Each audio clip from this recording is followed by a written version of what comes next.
Get brand new details on an explosion that left some of our neighbors with nowhere to live. It's been months since this devastating scene at the Potomac Oaks condos in Gaithersburg.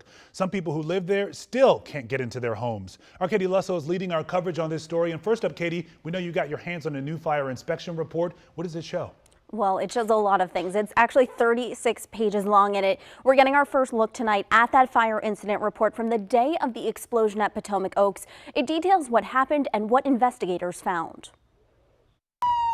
It was just after 8:30 in the morning on November 16th when an explosion rocked the Potomac Oaks condominium. Days later, police shared that they believed it was a resident who took his own life who caused the explosion.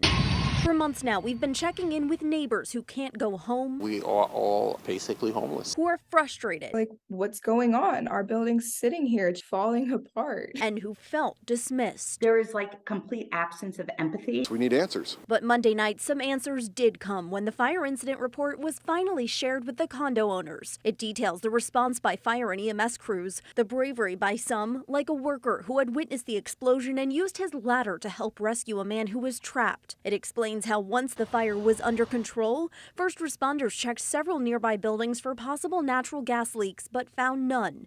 It also shed some light on what investigators found inside the car of the man they believed caused the explosion, citing, quote, no hazards, but that they did discover some items aiding in the origin and cause of the explosion. My first reaction was, it's about time. Mark lived in building 828. He says it certainly doesn't answer all of the questions, but does provide some hope that more answers are on the way. It's been a rough ride. I don't think everybody's satisfied with the way things went. I'm happy things are moving forward.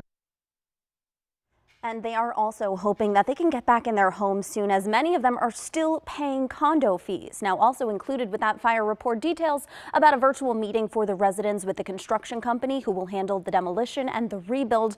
They are expected to walk the residents through the process and the timeline. Lorenzo? All right, it's been more than 4 months. Glad they're finally getting some answers.